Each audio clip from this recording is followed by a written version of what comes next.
In the summer of 1944, Britain comes under attack from a new weapon. Pilotless V-1 missiles cross the English Channel, leaving a trail of destruction and death behind them.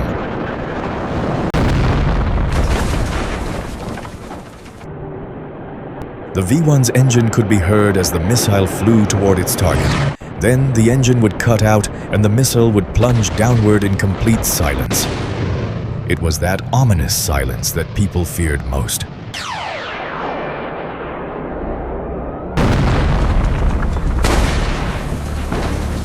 The Germans called the V-1 the Vergeltungswaffe, or Weapon of Vengeance. Hidden among the forests of northern France, far from the attention of most Allied bombers, a vast network of facilities supported Germany's V-1 program. Day and night, trains arrived carrying materials, equipment, and workers from across occupied Europe. Inside these factories, thousands labored under harsh conditions to produce the components needed for the flying bombs destined for Britain. For the German military, these sites were an essential part of the war effort. For many of the workers, however, they had become prisons from which escape seemed almost impossible. Hi. Hi. I'm Jules from France. And where are you from? I'm Nathan. I'm from Belgium. I see. How did you end up here? I don't know. I was captured, then they loaded us into train wagons and brought us in here. Okay. We'll talk after work. Has anyone already tried to escape? There were attempts, but unsuccessful ones. I won't last long here. Okay, don't rush, kid. Everything can work out, but we need to prepare carefully. And wait a long time? As long as necessary. Okay? Under the watchful eyes of German supervisors, V-1 flying bombs were assembled one after another, destined for targets across Britain. Here, hide this somewhere safe. Okay, I'll do it.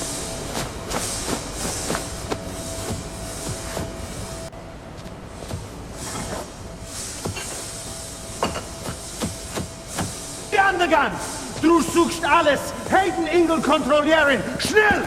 Not all of the workers accepted their fate. Some attempted to slow production, damage equipment, or sabotage parts before they left the factory.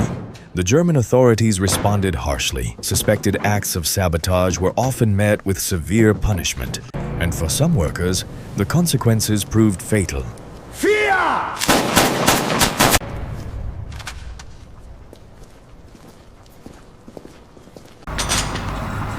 When will the rest be ready?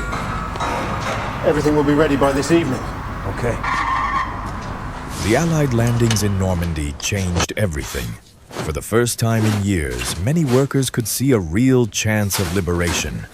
With Allied forces advancing through France, some became more willing to take risks. Their goal was not only to escape, but also to reveal the location of facilities that played a vital role in Germany's V-1 program.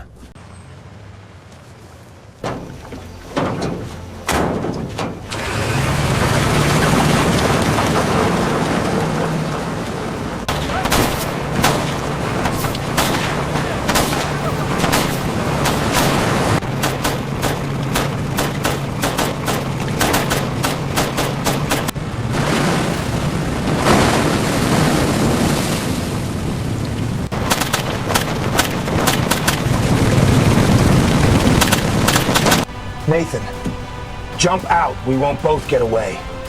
No, I'm staying with you. Jump! You must deliver the coordinates of this factory to the alleys. That's an order. Jump!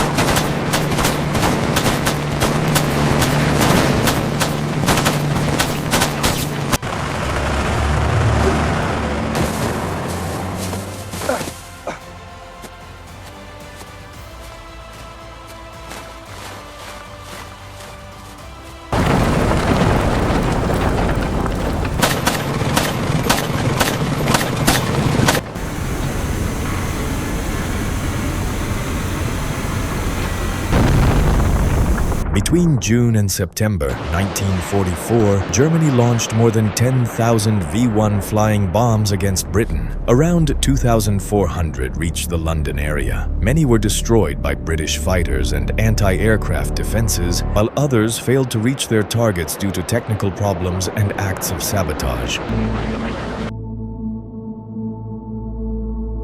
At first glance, it was just another peaceful mountain surrounded by forests. But in 1944, beneath its slopes lay one of the most secret and deadly weapons facilities in Europe.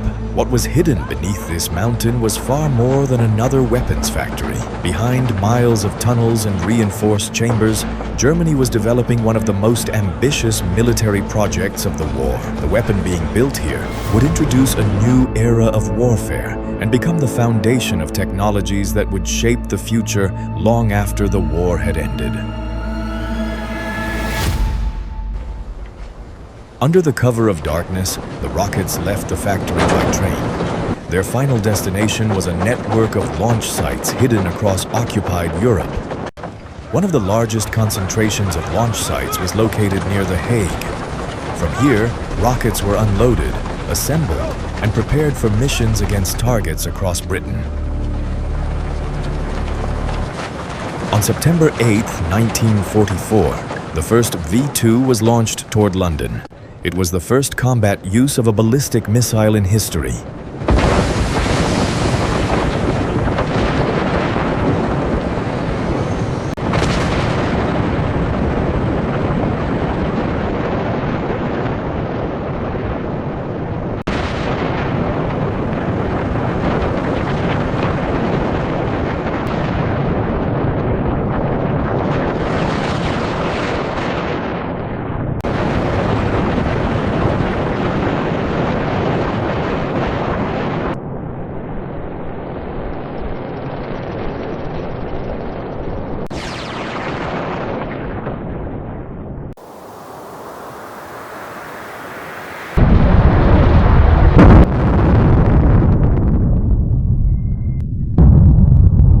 V-2 represented a new era of warfare, climbing to nearly 80 kilometers above the Earth before plunging back down at extreme speed. It was virtually impossible to stop. Its technology would go on to shape missile development and space exploration for decades to come.